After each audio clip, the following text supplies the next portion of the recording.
اور پھر اس پر تصفیۃ القلوب میں جو وقت نہیں ہے کہ تفصیل میں بیان کروں کہ تاجر کے لیے کیا کیا ضروری ہے کہ وہ دکانداری کر کے بھی اپنے دین کو محفوظ رکھے۔ اب جو بندہ سود کھائے گا اس کا دین محفوظ تو نہیں ہے۔ تو یہاں پر تصفیۃ القلوب میں ایک اصول بیان کرتے ہوئے امام کہتے ہیں کہ اللہ یمنعہ سوق الدنیا عن سوق الآخرہ، کا دکاندار بندہ دکان پر بیٹھ کر اس کے ذہن میں یہ بات ہونی چاہیے کہ دنیا کا بازار اسے آخرت کے بازار سے منع نہ کر سکے۔ دنیا کا بازار آخرت کی تیاری کے لیے منع نہ کر سکے۔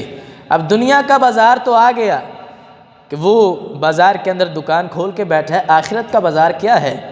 تو امام کہتے ہیں وَأَسْوَاقُ الْآخِرَةِ الْمَسَاجِدِ، کہ آخرت کا بازار وہ اللہ کا گھر، اللہ کی مسجد ہے، کہ جو چاہتا ہے کہ اس بازار کی وجہ سے میری آخرت کی تیاری کو نقصان نہ ہو، کہ وہ جو آخرت کا بازار ہے اس کے ساتھ بھی تعلق قائم رکھے۔ جیسے یہ روز بازار میں دکان پر جاتا ہے، ایسے روز آخرت کے بازار میں بھی آئے، اور وہ کیا ہے؟ وہ مسجد ہے، اس کے اندر روزانہ 5 مرتبہ اس سے بھی کہیں زیادہ وہ حاضری دیتا رہے۔ تو امام کہتے ہیں ساتھ میں جو دنیا کا بازار ہے اس سے بندے کے رزق کے اندر وہ اضافہ ہوتا رہے گا اگر یہ حلال و حرام کا فرق کرے گا، اور جو آخرت کا بازار ہے اس کے اندر بھی آتا رہے گا تو ایمان میں بھی ترقی ہوتی جائے گی۔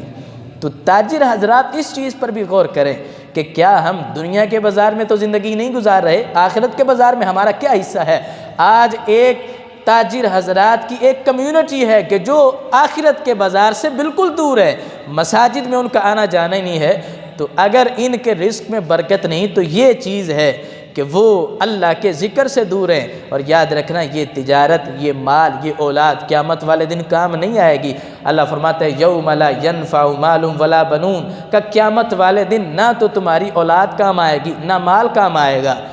کیا کام آئے گا؟ الا من اتی اللہ بقلب سلیم، کا کامیاب وہی ہے جو میری بارگاہ میں ستھرا دل لے کر آئے گا۔ تو ستھرا دل کیسا ہوگا؟ وہ اللہ کے ذکر سے ہوگا۔ تو یہ سود کھانا اور اس کے علاوہ جو دیگر حرام ذرائع سے آنے والا مال ہے، اس سے بندے